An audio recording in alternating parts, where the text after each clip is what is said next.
एक गांव के इस्तबल में गिद्धों का एक रेवड़ रहता था। सब मामूल के मुताबिक काम करते, खाते, पीते और आराम करते। मगर एक दिन एक नौजवान गिधे ने अचानक खाना छोड़ दिया। दिन गुजरते गए, उसका जिस्म कमजोर होने लगा, कान ढलक गए और वो लड़खड़ाने लगा।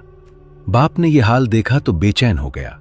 एक दिन वो उसे अलग ले गया और नरमी से बोला, बेटा, मैं तेरे लिए बेहतरीन चारा ला रहा हूं, फिर भी तू खाता क्यों नहीं? क्या हुआ है? किसी ने कुछ कहा है? नौजवान गिधे ने आहिस्ता से सर उठाया और बोला, हाँ अब्बा, मसला इंसान है। बाप हैरान रह गया, इंसान? वो क्या करते हैं? बेटा बोला, वो हमारा मजाक उड़ाते हैं। जब भी कोई गलती करता है तो उसे गधा कहते हैं, जैसे हम सबसे कम अक्ल हैं। क्या हम वाकई ऐसे हैं? हम तो दिन रात मेहनत करते हैं, समझते हैं, महसूस करते हैं, फिर हमें क्यों बदनाम किया जाता है? बाप कुछ लम्हे खामोश रहा। उसे बेटे का दुख समझ आ रहा था, मगर जवाब आसान न था।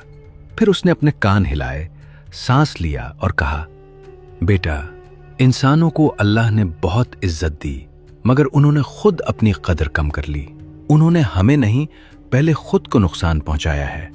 वो आहिस्ता आहिस्ता समझाने लगा, मुझे बताओ, क्या तुमने कभी किसी गधे को अपने ही साथी का माल चराते देखा? क्या कोई गधा दूसरे को सिर्फ इसलिए सताता है कि वो कमजोर है?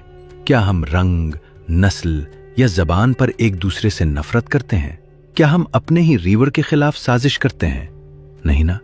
ये सब वो काम है जो इंसान खुद करते हैं और फिर हमें मिसाल बना देते हैं। बाप ने बेटे की आंखों में देखकर कहा, इसलिए बेटा, लोगों की बातों से अपने आप को न तोल, अपनी हकीकत देख। हम सादा हैं मगर धोखा नहीं देते, मेहनत करते हैं मगर फरेब नहीं करते। यही हमारी इज्जत है। ये बातें सुनकर नौजवान गधे के दिल का बोझ हल्का होने लगा। उसने आहिस्ता आहिस्ता चारा खाना शुरू किया, फिर पूरे शौक से खाने लगा। उसकी आंखों में एक नई चमक थी।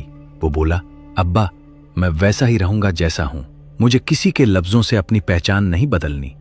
बाप ने इत्मीनान से सर हिलाया और इस्तबल में एक अजीब सी खामोश खुशी फैल गई।